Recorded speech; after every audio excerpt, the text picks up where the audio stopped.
മുബഷിർക്കാം, ഓയ് എനിക്കറിയാം നിങ്ങൾ എന്നോട് പണിങ്ങിയിട്ട് ഇവിടെ വന്നിരിക്കുകയെന്ന്. സോറി, എന്നോട് അറിയാണ്ട് പറഞ്ഞു പോയതാ. ഏയ് ഒരിക്കലുമില്ല.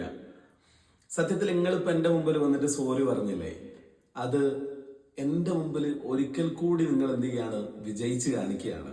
അല്ല, എനിക്ക് ദേഷ്യം വരുമ്പോൾ അങ്ങനെ പറഞ്ഞു പോതാ, അറിയാതെ, അല്ലാണ്ട് എൻ്റെ മനസ്സെന്ന് തോന്നിയിട്ട് പറയുന്നതല്ല. അപ്പം അതില്ലാതാക്കാൻ ഞാൻ എന്താ ചെയ്യേണ്ടത്? വിഷമാവില്ല, ഞാൻ ചെറിയൊരു കാര്യം നിനക്ക് പറഞ്ഞുതരാം. നമ്മളെ സംസാരം 3 രീതിയിലാണ്. ഒന്ന് ഹെഡ് ടു ഹെഡ്, തലകൊണ്ട് പറയുന്നു തലകൊണ്ട് കേൾക്കുന്നു. രണ്ടാമത്തേത് മൗത്ത് ടു മൗത്ത്, വാ കൊണ്ട് പറയുന്നു വാ കൊണ്ട് കേൾക്കുന്നു.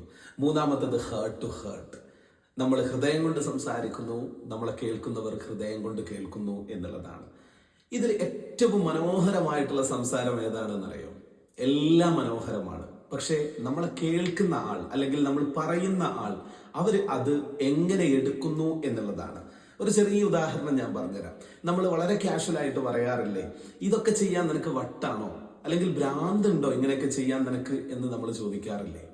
നമ്മൾ സത്യത്തിൽ അത് വാ കൊണ്ട് പറയുന്നു. ചിലപ്പോ കേൾക്കുന്ന ആളുടെ സിറ്റുവേഷൻ അവൻ ഹൃദയം കൊണ്ട് എടുത്തു കഴിഞ്ഞാൽ അത് ജീവിതത്തിലെ ഏറ്റവും വലിയ ഒരു വേദനയാകും എന്നുള്ളതാണ്. ആയുധങ്ങൾ കൊണ്ട് ചിലപ്പോ നമ്മളെ വേദനിപ്പിക്കുന്നത് നമ്മൾ മറന്നേക്കാം, പക്ഷെ വാക്കുകൾ കൊണ്ട് നമ്മളെ വേദനിപ്പിച്ചാൽ അത് നമ്മുടെയൊക്കെ മരണം വരെ നമ്മൾ ഓർത്തിരിക്കും എന്നുള്ളതാണ് സത്യം. അതുകൊണ്ട് നമ്മുടെ സംസാരം മറ്റുള്ള ആളുകൾ എങ്ങനെ കേൾക്കുന്നു അല്ലെങ്കിൽ അവരുടെ സിറ്റുവേഷൻ എന്താണ് എന്ന് നമ്മളെ മനസ്സിലാക്കി സംസാരിക്കുമ്പോഴാണ് സത്യത്തിൽ നമ്മൾ മൃഗത്തിൽ നിന്നും വ്യത്യസ്തനാകുന്നത് എന്നുള്ളതാണ്.